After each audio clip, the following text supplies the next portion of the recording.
Vamos para a nossa aula de hoje, aula 3, parte 2. Jesus, a verdadeira luz, estudo sobre o Evangelho de João, relacionado aos testemunhos registrados aqui no Evangelho. Para tanto, eu convido agora você a abrir a palavra do Senhor a partir do verso, capítulo 1 ainda, a partir do verso 35.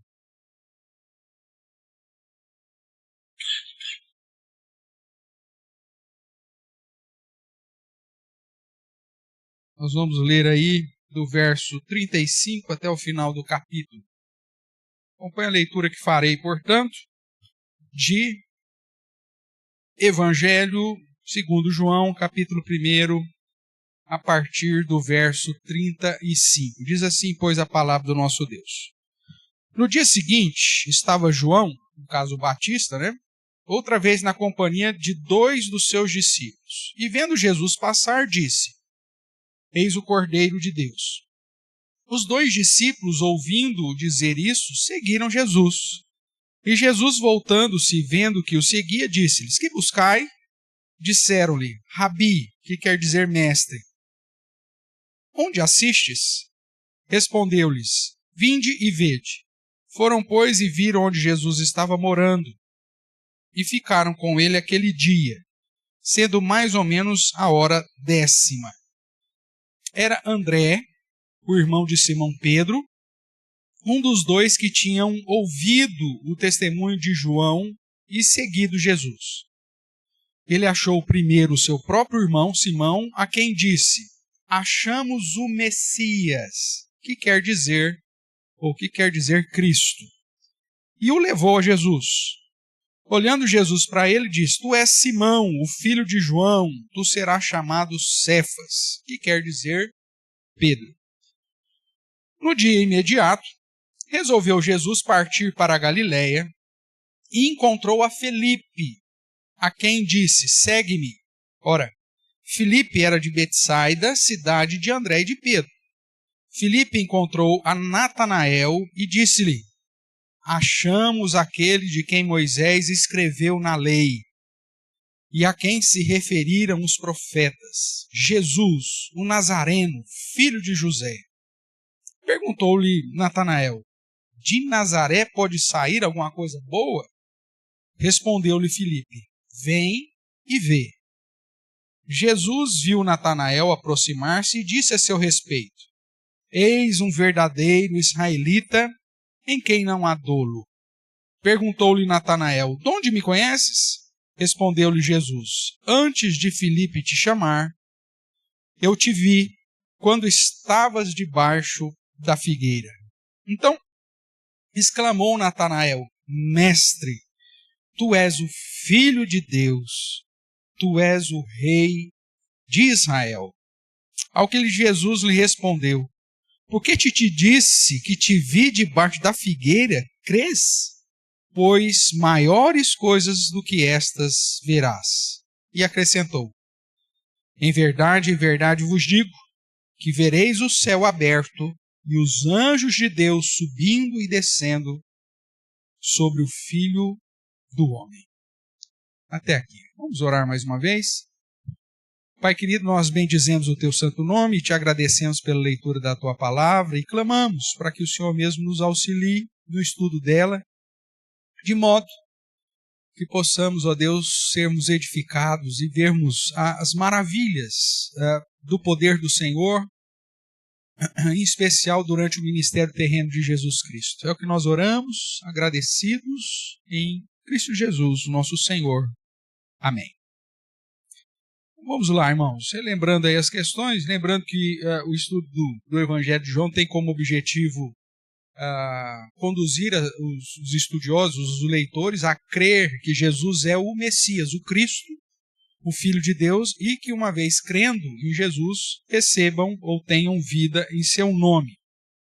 Nós iniciamos aí o estudo no Evangelho de João e vimos que o objetivo central dele é apresentar Jesus como Cristo, como esse Messias, como esse Salvador. E ele vai usar isso no prólogo, trazendo uma base teológica, afirmando as verdades a respeito de Jesus como a segunda pessoa da Trindade, como aquele que se encarnou, aquele que por intermédio de quem foram criadas todas as coisas. E além disso, nós vemos que ele vai usar de alguns testemunhos durante todo o seu evangelho, de pessoas conhecidas, outras nem tantos, outras desconhecidas, mas todas com o objetivo de testemunhar quem é Jesus.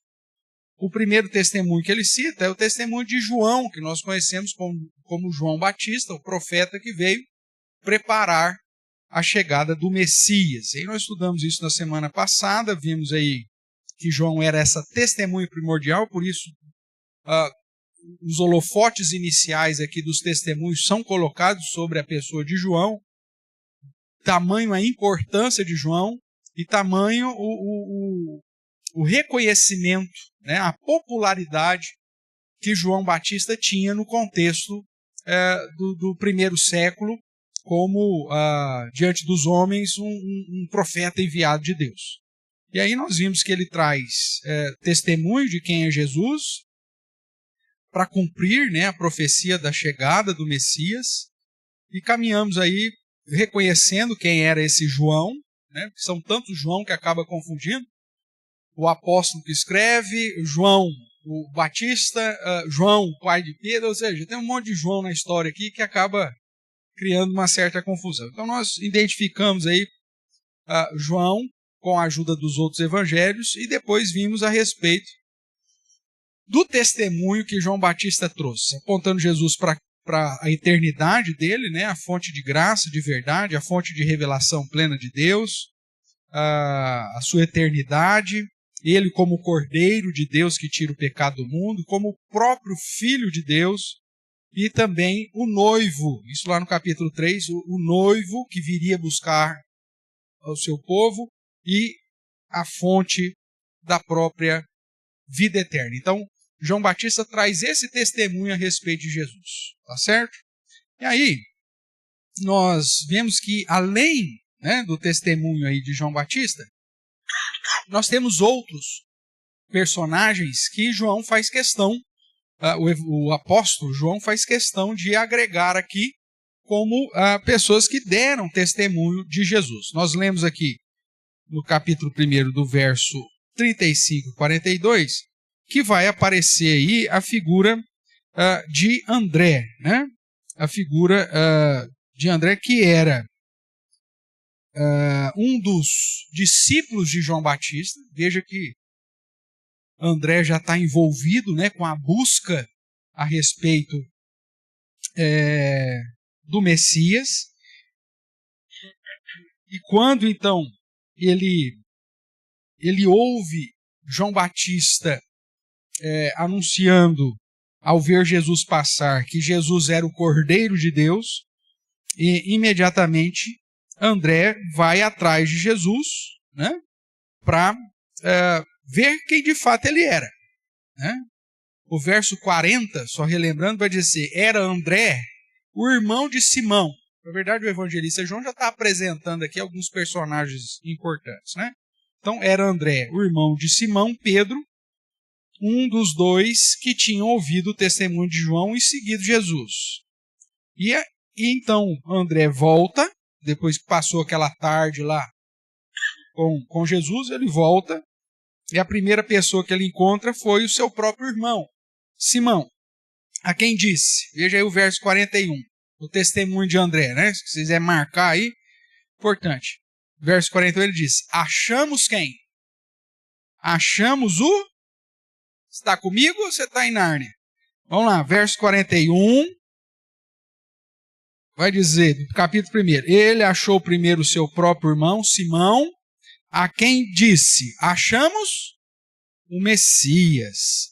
Lembre que o termo Messias é um termo hebraico, e aí João tem como objetivo escrever para todo mundo, né? O destinatário do Evangelho de João são todas as pessoas do mundo inteiro, independente da cultura, independente da situação, e aí ele faz questão então de traduzir, né? E aí ele diz assim, achamos o Messias, aí entre parênteses, que quer dizer Cristo. Que as duas palavras, tanto Messias quanto Cristo, significam ungido, ou seja, aquele que o Antigo Testamento aponta como sendo o servo, o que viria para resgatar, o Redentor, o Salvador, né, do seu povo. Então, o testemunho de André para Simão Pedro é: achamos o Salvador, achamos o Messias, achamos o Cristo. Né? Como a gente tem falado aí, Cristo não é então um sobrenome, mas é um título profético que aponta Jesus, né? Cristo no caso do grego, apontando Jesus como Salvador. E mais, ele não só testemunhou, né, a respeito de Jesus como Messias, mas o verso 42 diz que André levou Pedro até Jesus. E aí tem um registro que, olhando Jesus para Pedro, disse: tu és Simão, o filho de João, tu serás chamado Cefas.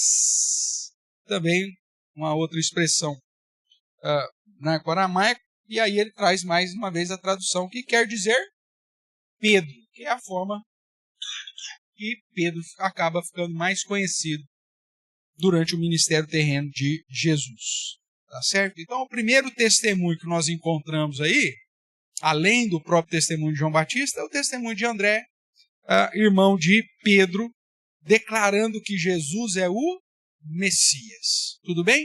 Na sequência que nós também lemos, do verso 43 a 46, nós vamos ter aqui mais um personagem que testemunha a respeito de Jesus, que é Filipe de Betsaida, né? Então, verso 43, no dia imediato resolveu Jesus partir para Galiléia, encontrou-se a Filipe. Esse Filipe aí é aquele que é apresentado como de Betsaida, a mesma cidade de André e de Pedro, tudo na mesma região. Verso 44 vai dizer. E ele encontra Filipe e diz: segue-me. Filipe, obviamente que o texto não é detalhado, mas Filipe acompanha Cristo e nesse inteirinho ele acaba encontrando um outro personagem, que é Natanael. Você vai ver que esses aqui são, de certa forma, depois aqueles que foram nomeados, né? Como apóstolos, como discípulos mais próximos de Jesus. Filipe então encontrou a Natanael e disse-lhe: achamos aquele de quem Moisés escreveu na lei e a quem se referiram os profetas, Jesus, o Nazareno, filho de José. O testemunho de Filipe, portanto, é uma referência às revelações do Antigo Testamento, tanto nos escritos de Moisés, que revela a respeito da vinda do profeta, quer dizer, o ícone, né, o grande profeta esperado, e, ao mesmo tempo, todos os profetas do Antigo Testamento apontando para a vinda do Messias, para a vinda desse que revelaria a respeito de Deus. Então, segundo o testemunho aqui que nós encontramos, além, obviamente, do testemunho de João Batista, não só o de André, mas do próprio Filipe, declarando que Jesus é aquilo que o Antigo Testamento estava revelando. Né? Tudo aquilo que o Antigo Testamento revelou a respeito do Salvador é aplicado em Jesus, o Nazareno, o filho de José. Então, achamos aquele de quem Moisés escreveu e a quem se referiram os profetas. E isso acabou, então, permitindo aí uma interlocução com Natanael, né? Natanael demonstra, ao mesmo tempo, um zelo cultural, mas um desconhecimento sobre as profecias de Isaías, que exigia que Cristo teria que iniciar o seu ministério, brilhar a sua luz lá na região do norte, né? E ele fala: mas da Galileia vai vir alguma coisa boa, né? Porque essa era o conceito da época. E aí você vê, então, agora Natanael tendo uma experiência pessoal com Cristo e trazendo também o seu testemunho. Do verso 47 até o 51, que nós lemos, nós vemos então que Natanael recebeu aí o convite de Filipe. Inicialmente ele ficou meio duvidando, mas então Filipe, então vem ver você mesmo, vem tirar suas conclusões. E aí quando Natanael se aproxima de Jesus, Jesus chega para ele e faz uma afirmação a respeito de Natanael. Eis um verdadeiro israelita em quem não há dolo. Isso perturbou um pouco Natanael. Mas você me conhece de onde, meu amigo? Né? E aí Jesus apresenta mais um detalhe fantástico, que é mais um motivo aqui particular do Evangelho de João, que é nessas pequenas coisas que Jesus revela a sua divindade. Ou seja, aqui nós temos, de certa forma, o próprio Cristo encarnado, mantendo e revelando a sua onisciência. Ele sabe de todas as coisas, ele é Deus, apesar de ser encarnado, ele não perde os seus atributos. Né? Essa é uma das verdades que nós precisamos resgatar, mesmo dentro da teologia reformada, porque muitas vezes a teologia reformada tem defendido algumas doutrinas que ferem o fato da divindade, do 100% da divindade de Cristo, como se na humilhação de Jesus, Jesus tivesse deixado algum percentual da divindade. Se ele deixou, por mínimo que seja, ele deixou de ser Deus, e aí então tudo cai por terra. Jesus não perdeu absolutamente nada da sua divindade na sua humilhação. E prova disso são esses flashes que João dá, tanto da onisciência de Jesus, da ação onipresente dele, por estar sendo um só com o Pai. Quando ele está aqui, vai curar a filha, né, ou o filho que tá distante, mesmo sem ir. Então, você vê esses flashes de João apontando para elementos ou atributos em Jesus encarnado que são atributos exclusivos da pessoa de Deus, né, ou do ser de Deus. Então, ele exclama isso para Natanael, Natanael fica perturbado, e aí Jesus responde para ele: antes de Filipe te chamar, eu te vi quando estavas debaixo da figueira. Ou seja, Jesus tinha conhecimento de todas as coisas, a onisciência, e esse conhecimento permitiu, inclusive, ver Natanael e saber o que Natanael estava fazendo debaixo da figueira. Vai saber Deus o que esse homem estava fazendo lá debaixo dessa figueira, né? Mas, muito provavelmente, é algo extremamente marcante, porque foi justamente pelo fato de Cristo chegar para Natanael e falar assim: eu sei o que você fez debaixo da figueira, que conduziu Natanael a crer que Jesus era, de fato, o Salvador. Foi isso que o testemunho de Natanael vem depois. No verso 50, ou melhor, 49, diz: então exclamou Natanael: Mestre, tu és o Filho de Deus. Essa é a expressão chave aqui no Evangelho de João, né, que aponta para a divindade de Cristo. E aí ele acrescenta: tu és o Rei de Israel. É o meu Deus e é o meu Senhor, é o meu Rei. Aquilo que nós vamos ver lá no final, também sendo reforçado na declaração de Tomé. Então, a declaração, o testemunho de Natanael, é um testemunho que aponta Jesus como o próprio Deus e como sendo o Senhor soberano de todas as coisas, na expressão Filho de Deus e na expressão Rei de Israel. Então veja que além do testemunho de João Batista, para que as pessoas cresçam que Jesus é o próprio Deus encarnado, você tem André testemunhando, achamos o Messias,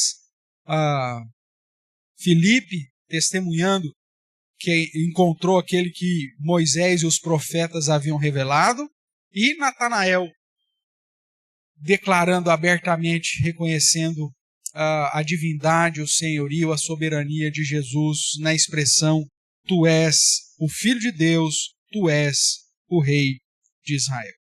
Além disso, irmãos, agora a partir do capítulo 2, nós vamos ver o Evangelho de João utilizando-se de alguns sinais, de alguns milagres. Ele separa 8 sinais para descrever quem Jesus é e provar que Jesus é o próprio Deus. E ele vai dizer lá no final que esses sinais foram registrados para que o leitor creia que Jesus é o Filho de Deus e, crendo, receba a vida. É muito comum você encontrar as pessoas falando que são 7 sinais, né? Mas, na verdade, ele despreza a ressurreição como sinal. E é importante você contar a ressurreição, porque a expressão estes sinais foram registrados, lá do capítulo 20, é posterior o registro da própria ressurreição. Então, dentro da sequência de João, a ressurreição também é contado como um sinal para que as pessoas creiam. Ainda mais considerando a ressurreição como uma doutrina central do cristianismo e essencial para a salvação, porque quem rejeita que Cristo ressuscitou não segue o nosso Cristo. Tanto que o apóstolo Paulo diz que se você confessar com a tua boca, né, que Jesus é o Senhor, e crer em teu coração que Deus o ressuscitou dentre os mortos, será salvo. Então, a doutrina da ressurreição é extremamente central no cristianismo. Não é à toa que o próprio apóstolo Paulo, lá em Coríntios, vai dizer, se Cristo não ressuscitou, já era. Né? Estamos perdendo tempo. Nós somos os mais infelizes de todos os homens. Então, a ideia do sinal da ressurreição registrada em João é o 8º sinal que confirma e que serve para fundamentar que Jesus, de fato, é o próprio Deus e aqueles que crerem nele como o próprio Deus serão salvos. Então, é lógico que a gente tem a tendência de falar em 777, né, por uma questão da numerologia bíblica, a gente gosta desses negócios, né? 7 é perfeição, aquela coisa toda, mas João não teve essa preocupação, e aí, por conta disso, a gente não pode desprezar o registro do 8º sinal. Depois nós vamos caminhar com cada um desses sinais. Mas então, a partir do capítulo 2, em meio ao registro desses sinais, João continua tratando dos testemunhos. E aqui, no capítulo 2, nós encontramos um testemunho que às vezes é um pouco desprezado, mas que é interessante.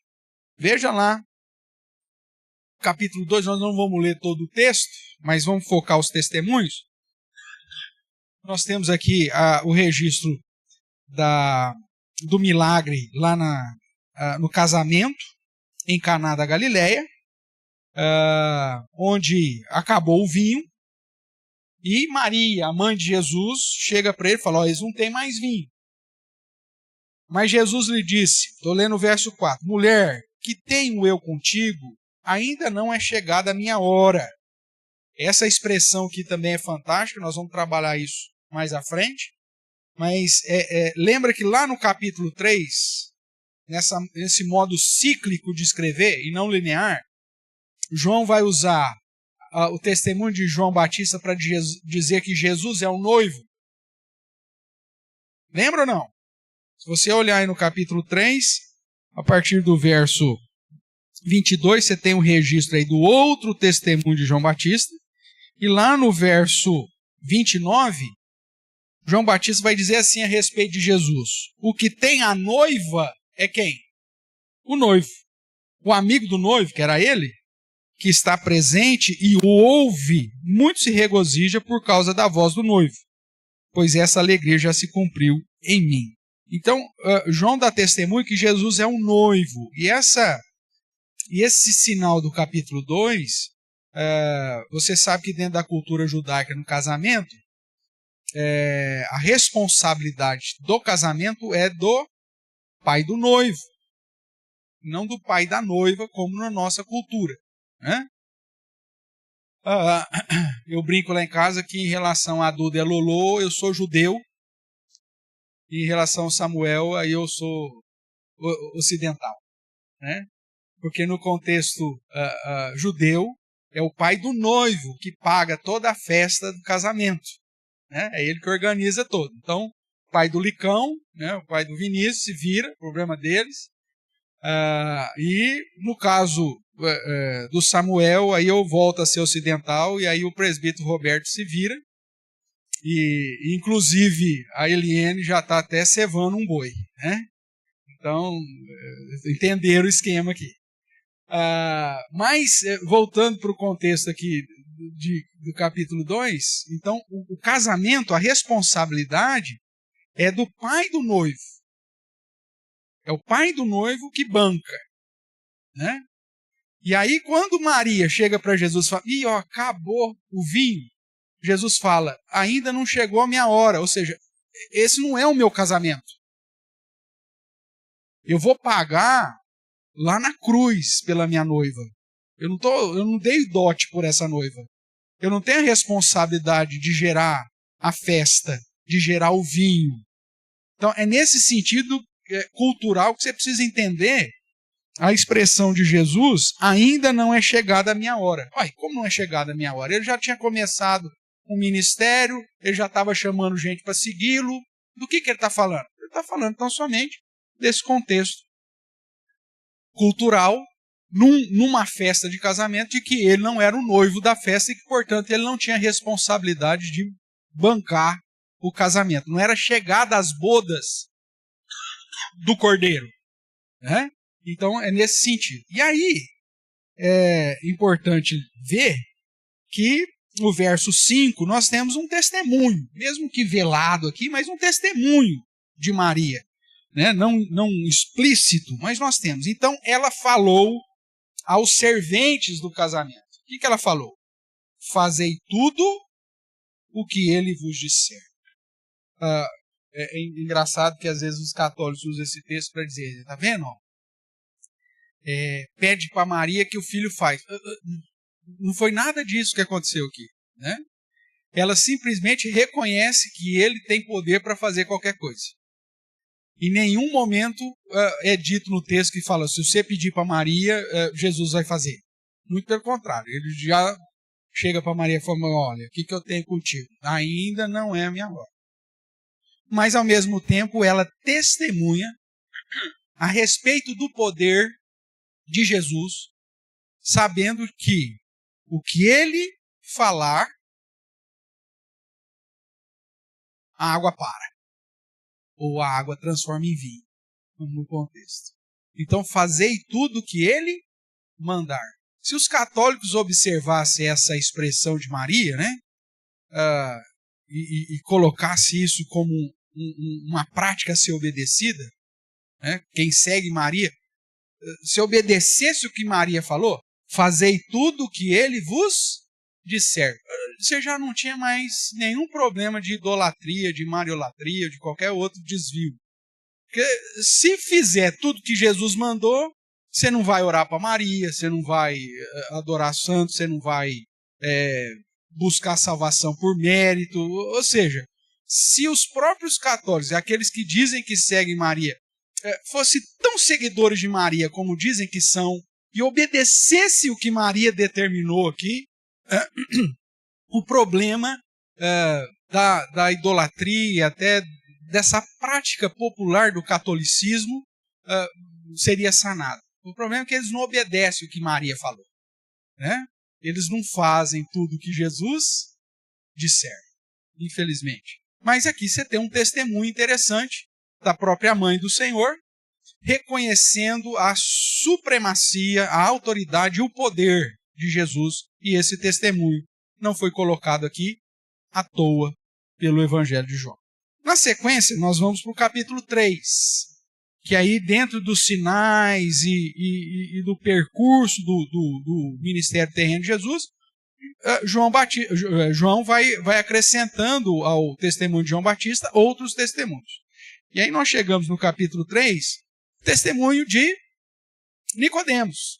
Veja que seleção interessante que o apóstolo João está fazendo, né? Está falando lá de alguns jovens que começaram a seguir Jesus lá no início, fala a respeito da própria mãe dele, agora pega um maioral dos judeus, um maioral dos fariseus, Nicodemos, né? Um mestre, aí, um rabino conhecido da época. E aí, no capítulo 3, nós vemos a seguinte, na verdade, versículo 2, né? Capítulo 3, versículo 2, nós temos aí o seguinte registro. Primeiro, havia entre os fariseus um homem chamado Nicodemos, um dos principais dos judeus. Este, de noite, foi ter com Jesus e lhe disse, Rabi, que aí, mais uma vez, João vai dar a tradução, né? Sabemos que é mestre, ou seja, Rabi significa mestre. Rabi, sabemos que é mestre, e veja só, vindo da onde? Vindo da parte de Deus. Porque ninguém pode fazer esses sinais que tu fazes se Deus não estiver com ele. Então veja, o testemunho que o apóstolo João escreve a respeito de Nicodemos, e lá depois, lá na frente, vai mostrar que Nicodemos servia Jesus meio que de secretamente, mas esse primeiro testemunho de Nicodemos é que, primeiro, Jesus é mestre. E isso é interessante, irmãos, porque nós estamos tratando de um dos principais dos fariseus, dos judeus, reconhecendo Jesus como rabi, sem Jesus ter passado pelas escolas rabínicas.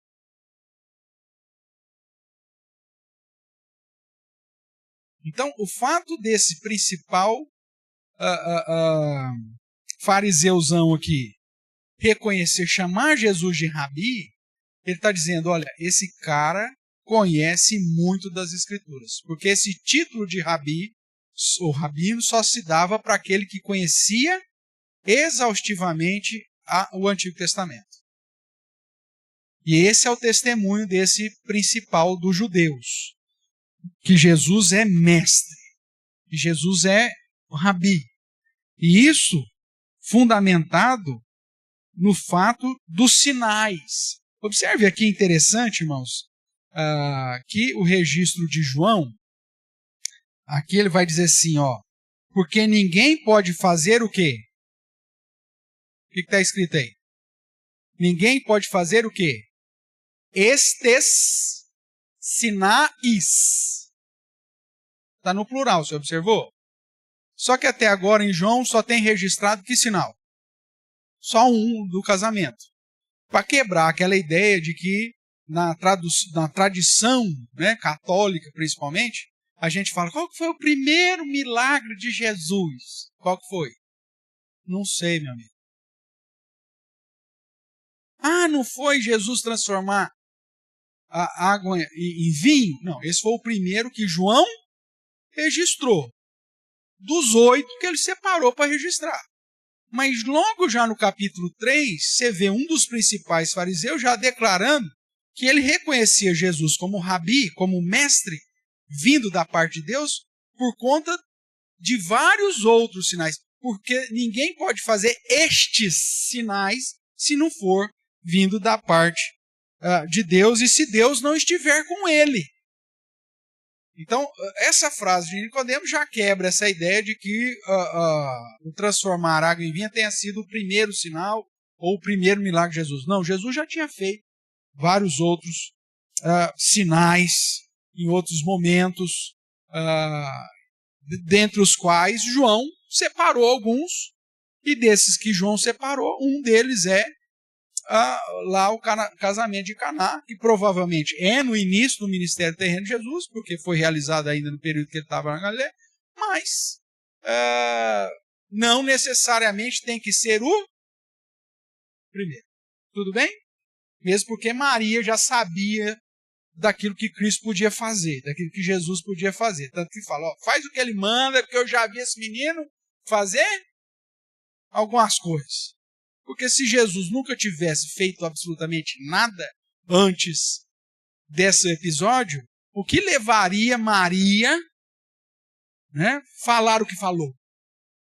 É porque já tinha acontecido alguma coisa antes, e isso fica reforçado pela frase de Nicodemos. Pois não?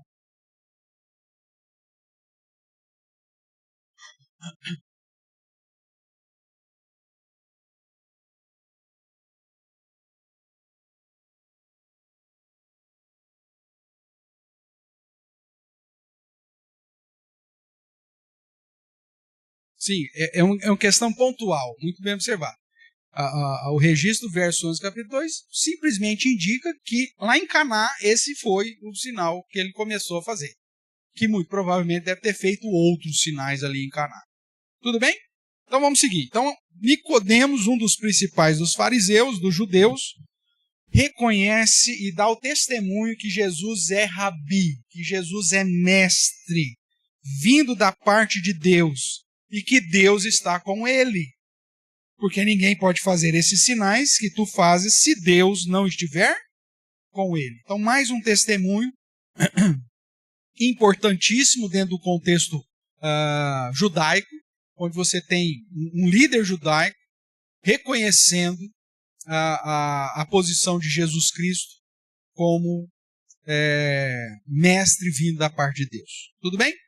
Depois disso, no capítulo 4, nós vamos encontrar mais 2 testemunhos. O primeiro, relacionado à mulher samaritana de Sicar. Sicar era o nome da aldeia que ela ficava. Então, lá no capítulo 4, verso 5, você vai encontrar assim: chegou, pois, a uma cidade samaritana chamada... Como que chama a cidade, hein? Sicar. Perto das terras que Jacó dera a seu filho José. Aí tem toda aquela história com a mulher samaritana, uma mulher que tinha já uma vida, uma questão social bastante problemática. Afinal de contas, ela estava aí no 6º marido, né? Lá no verso 18, Jesus fala assim para ela. Verso 17. Ao que ele respondeu à mulher: não tem marido. Que Jesus falou: vai lá chamar seu marido. Aí ela diz: eu não tenho marido. Replicou-lhe Jesus: bem dissestes, não tem marido. Porque 5 maridos já tivestes. E esse que agora tens não é teu marido. Isso disseste com verdade. Então eu estava aqui numa vida social já completamente destruída, complicada, 6º marido, uma confusão miserável. E Jesus se revela a essa mulher. Veja que dentro do grupo de testemunhos que João separa, talvez, humanamente falando, o testemunho dessa mulher aqui não deveria nem ter sido contado. Primeiro, porque era mulher. Segundo, porque era samaritana.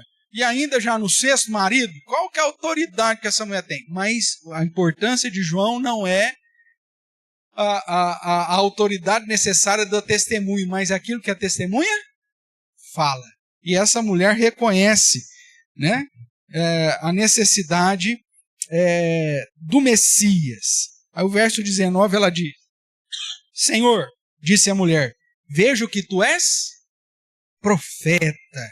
E aí a conversa vai desenrolando, e aí no verso 25 você encontra: eu sei, respondeu a mulher, que há de vir um Messias, chamado Cristo, e quando ele vier, nos anunciará todas essas coisas. E Jesus diz: eu sou o que fala contigo.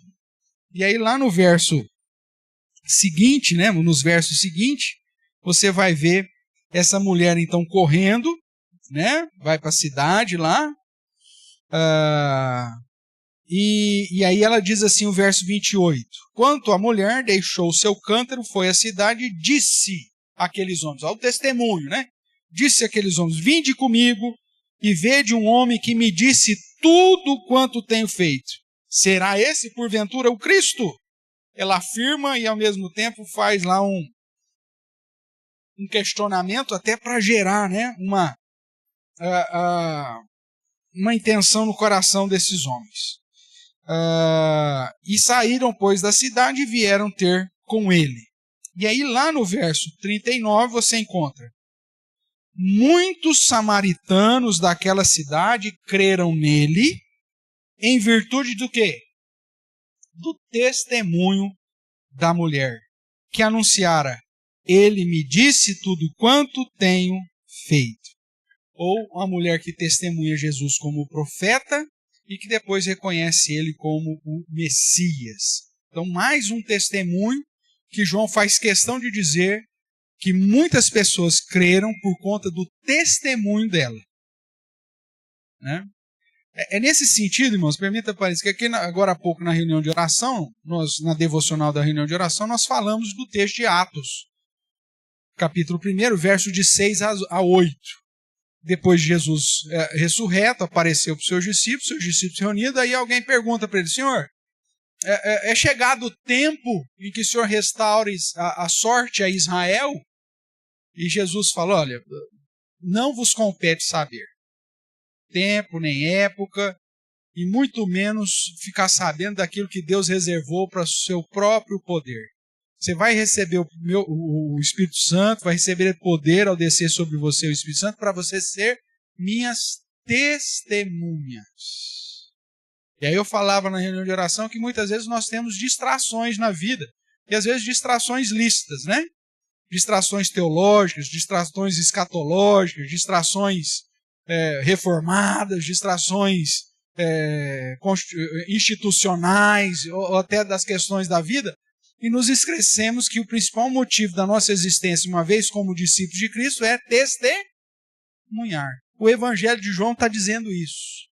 João Batista testemunhou, André testemunhou, Filipe testemunhou, Natanael testemunhou, Maria testemunhou, Nicodemos testemunhou. A mulher é uma mulher que tinha uma vida torta, mas teve um encontro com Jesus e a primeira coisa que ela faz é correr, deixa o cântaro e sai correndo para a cidade para testemunhar. Nada pode ser distração para negligenciarmos a tarefa de testemunhar. A minha preocupação demasiada com o dia a dia não pode ser uma distração para isso. Os meus afazeres com a instituição religiosa não pode ser uma distração. Até as questões de me aprofundar, em buscar, conhecer cada vez mais as doutrinas, teologias e tal. Se isso te conduzir para o livro e te tirar do testemunho, está alguma coisa errada. O próprio seminário, né, Lucas, já entendeu disso. Tanto é que o próprio seminário JMC, o que ele faz? Ele traz seminarista, ele tem as incursões no estudo, mas ele já reserva durante o ano, acho que algumas atividades evangelísticas de campo para todos os missionários, para todos os seminaristas como missionários. Porque não adianta nada, irmão, você conhecer a doutrina e se esquecer da principal função, que é proclamar a virtude, que é testemunhar. Deixa o cântaro. O cântaro não é importante. O importante é correr na cidade e testemunhar. A minha posição como principal judeu não é importante. O importante é reconhecer quem Jesus é. E assim, cada um dos testemunhos que João vai dizer, o foco é testemunhar. João usa os testemunhos para fortalecer a declaração de quem Jesus é no seu evangelho, mas ao mesmo tempo incentiva aqueles que já conhecem Jesus como seu Senhor e Salvador, que também testemunhem, que também deixe as preocupações da era presente no lugar devido, sem muita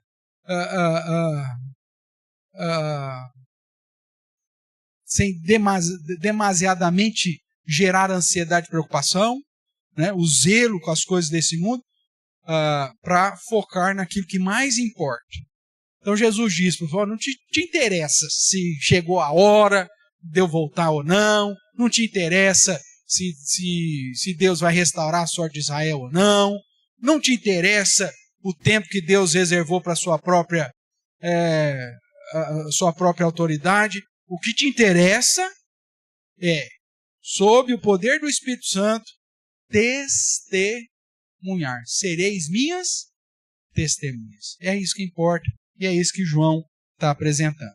Aí essa mulher então fala, anuncia, testemunha e as pessoas creem. Nesse mesmo contexto você vai ver que além da própria mulher samaritana, os próprios samaritanos, né? A partir do verso 40 nos é dito assim, vindo pois os samaritanos lá da cidade de Sicar, ter com Jesus, pediram-lhe que permanecesse com eles e ficou ali 2 dias. E aí o verso 41 acrescenta, muitos outros creram nele por causa da sua palavra e diziam à mulher, já agora não é pelo que disseste que nós cremos, mas porque nós mesmos, olha o testemunho deles, mas porque nós mesmos temos ouvido e sabido e sabemos que este é verdadeiramente o quê? Salvador do mundo. Essa é a expressão do testemunho aí do samaritano de Sicar. Ele não é só o profeta ou o Cristo, como você testemunhou para nós, mas nós ouvindo esse cara, agora ficou claro para nós. Não é pelo seu testemunho, mas pelo ensino dele, e identificamos ele como o Salvador do mundo. Que essa palavra mundo é importante em João, nós vamos estudar isso mais para frente, tanto no capítulo 3 quanto aqui no capítulo 4. Ou seja, ele é o Salvador de todas as nações. Tudo bem?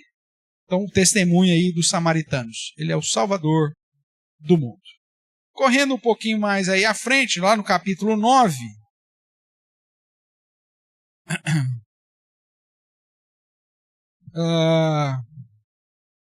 Nós vamos encontrar a situação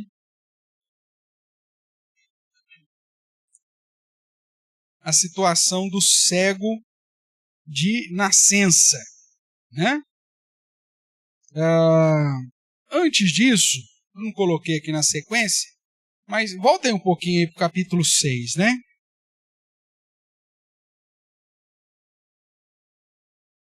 Você tem aqui, foi uma falha aí, você pode acrescentar antes do cego aí, o testemunho de Pedro. Podia faltar, né? Então acrescente aí, por favor, o testemunho de João capítulo 6, a partir aí do verso 66. À vista disso, muitos dos seus discípulos o abandonaram e já não andavam com ele, por causa daquela pregação dura de Jesus, exigindo que o povo tivesse compromisso. Então perguntou Jesus aos 12, porventura quereis também vós outros retirar-vos? E aí nós temos o testemunho de Pedro, o verso 68. Respondeu-lhe Simão Pedro, Senhor, para quem iremos?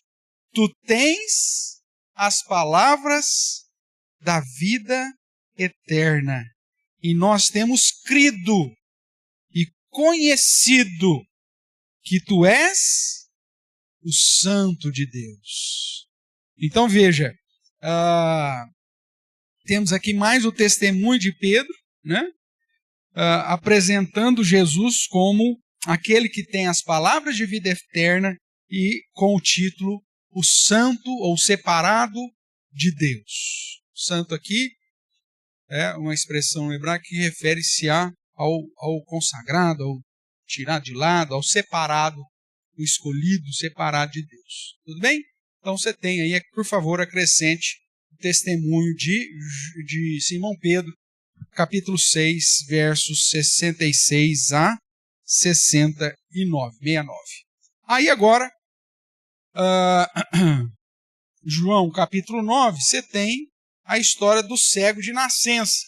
E a história do cego de nascença é fantástica, o testemunho desse menino aqui, que na verdade não é um menino, muito provavelmente já tem mais de 30 anos, porque quando os pais foram interrogados a respeito da cura desse rapaz, os pais pulam fora, né? Falam, o menino já tem idade, vocês perguntam para ele. Nós não sabemos, é nosso filho, era cego até agora há pouco, não sabemos o que aconteceu, mas ele já tem idade. Né? E dentro da cultura judaica, acima de 30 anos, o homem era responsável pelos seus próprios feitos. Aí os pais chegam e falam, fala direto com eles. Mas esse homem aqui, o cego de nascença, ele traz uma situação interessante. É justamente nesse texto que Jesus reforça a ideia de que ele é a luz do mundo, né? O verso 5 vai dizer, enquanto estou no mundo, sou a luz do mundo. E aí, nós vemos que Jesus faz a cura, esse é mais um dos sinais que João separou aqui, a cura desse homem aqui, cego de nascença, e ele então cuspiu na terra, fez um lodo com saliva, pôs nos olhos do cego, diz, vai lá, lava nas tanques de Siloé, ele foi, lavou e voltou vendo. Né?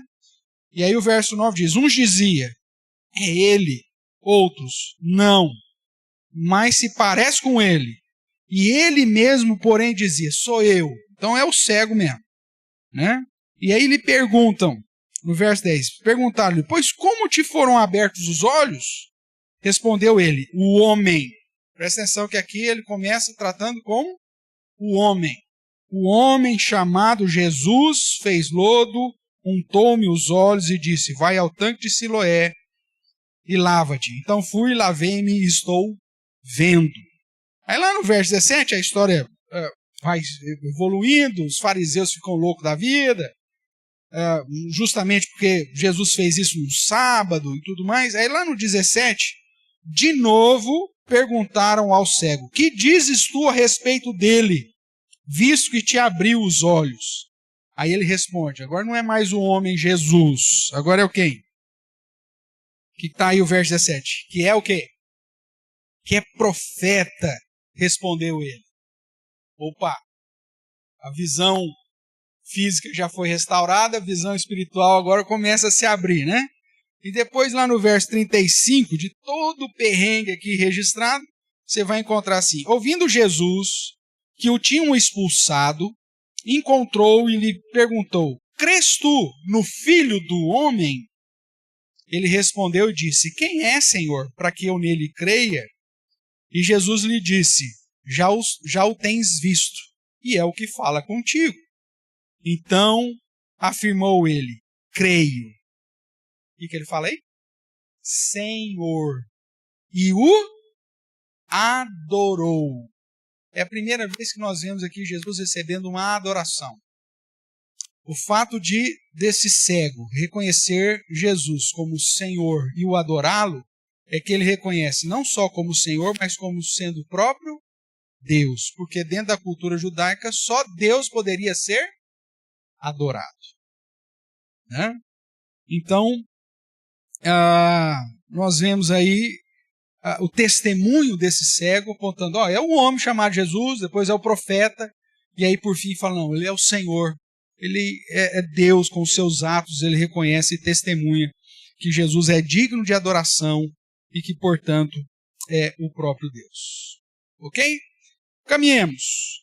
Ainda sobre os testemunhos que o Evangelho de João registra, nós vamos passar agora lá para o capítulo 11, quando você tem a situação de Lázaro, né? A morte de Lázaro e a ressurreição.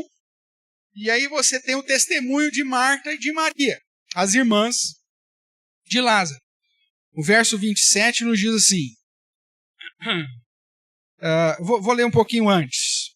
Verso 24. Eu sei, replicou Marta, que ele há de ressurgir na ressurreição, no último dia. Isso demonstra um conhecimento teológico legal aqui da parte de Marta. E disse-lhe Jesus, eu sou a ressurreição e a vida. Quem crê em mim, ainda que morra, viverá. E todo o que vive e crê em mim, não morrerá eternamente. Crês isto. Né? E aí você tem o testemunho dela. Você vê que você tem uma declaração de Jesus, nós vamos tratar dessas declarações numa outra aula. Quem Jesus diz ser, né? Nós já vimos ele falando para a mulher que era o próprio Messias, falando para o cego que ele era o próprio Filho do Homem, e aqui falando que ele é a ressurreição e a vida para Marta. Mas isso aí é assunto para depois. Mas aí o nosso foco aqui é o testemunho de Marta. Veja o que ela diz, verso 27. Sim, Senhor, respondeu ela, eu tenho crido que tu és o Cristo, o Filho de Deus, que devia vir ao mundo. Depois, tendo dito isso, retirou-se e chamou Maria, sua irmã, e lhe disse em particular, o Rabi, o mestre, chegou e te chama. Então, o testemunho de Marta é que Jesus é esse mestre, que é o próprio Deus, o Filho de Deus que devia vir ao mundo, com o intuito de resgatar o seu povo como Messias, que aqui é simplesmente colocada a palavra grega Cristo.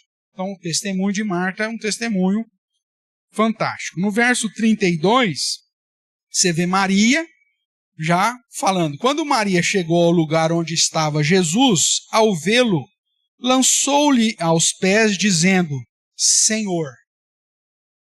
A ideia, apesar de ser um título comum, mas o contexto aponta para o fato dela ter se lançado aos pés de Cristo, que era simplesmente do que uma expressão de reconhecimento de autoridade.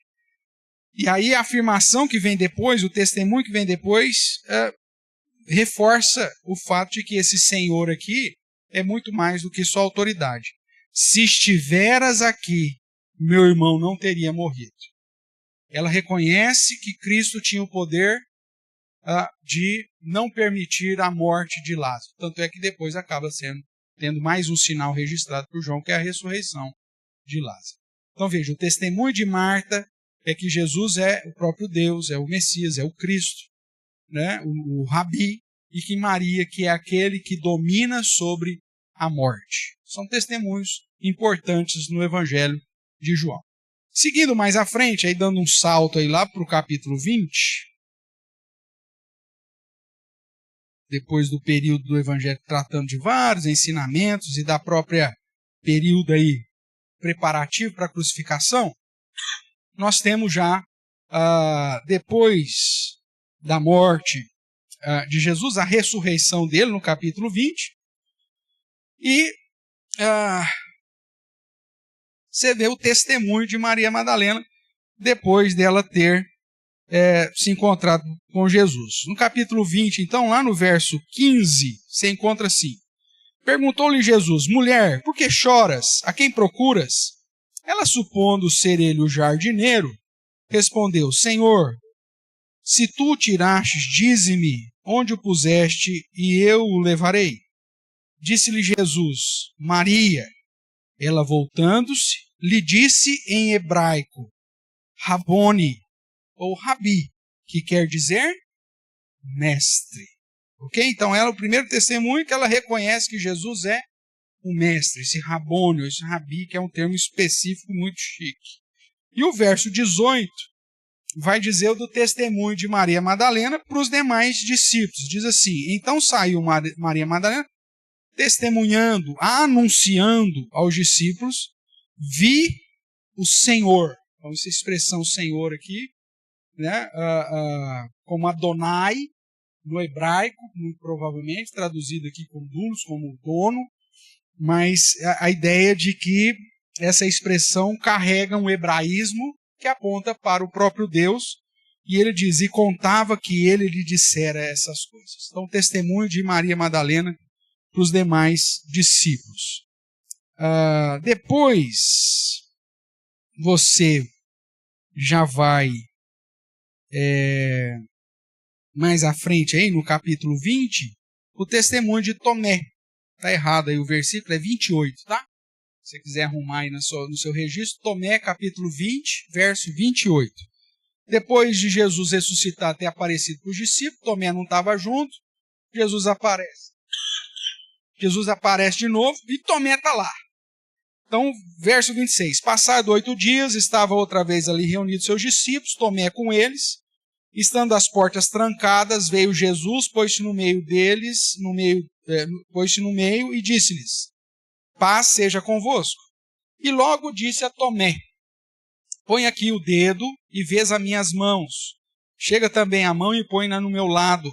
Não sejas incrédulo, mas crente. E aí você tem um testemunho de Tomé, no verso 28, quando ele diz: respondeu-lhe Tomé: Senhor meu e Deus meu.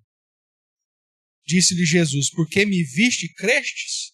Bem-aventurado os que não viram e creram. E aí depois você tem o verso 31 que diz: o verso 30, né, que vai falar dos sinais. Na verdade, fez Jesus diante do discípulo muitos outros sinais que não estão escritos nesse livro. Estes, veja que a ressurreição está para trás, né? Então inclui a ressurreição. Estes, porém, foram registrados para que creiais que Jesus é o Cristo, o Filho de Deus, e para que crendo tenha vida no seu nome. Esse é o testemunho do próprio autor, né? O capítulo 20, aí, versos 30 e 31. Um pouquinho antes, se você voltar, no capítulo 19, verso 35, o próprio autor do Evangelho vai dizer assim: aquele que isto viu, testificou, sendo verdadeiro o seu testemunho.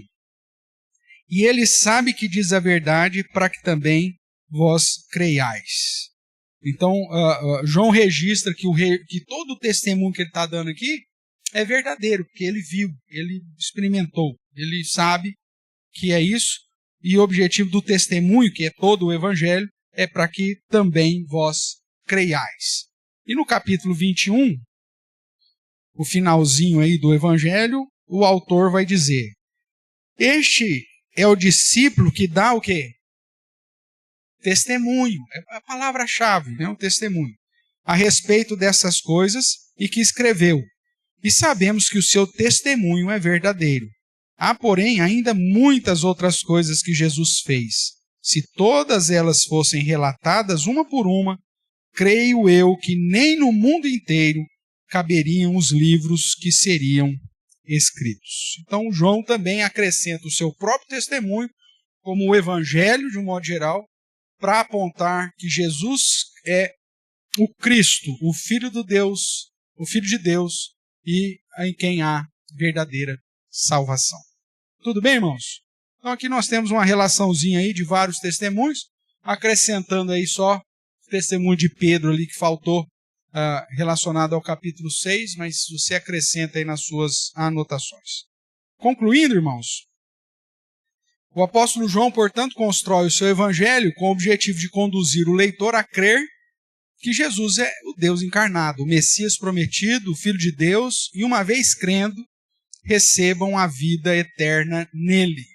O seu propósito é demonstrar Jesus como sendo o próprio Deus e, para tanto, usa dos testemunhos de várias pessoas para corroborar com essa verdade. Profeta reconhecido pelo povo, gente simples, gente importante, gente desprezada, gente repudiada, gente do convívio e gente que só viu uma vez, todos, porém, testemunham. Jesus é o Messias prometido, o Cristo. Ele é quem diz ser o Deus encarnado, o Redentor dos seus.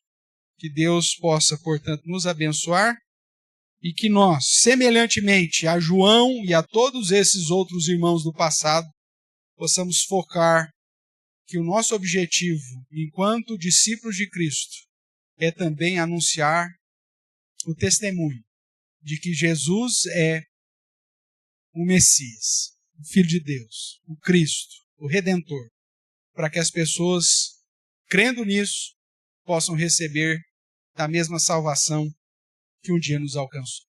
Que Deus assim nos abençoe. Amém? Alguma pergunta, irmão, sobre esses testemunhos?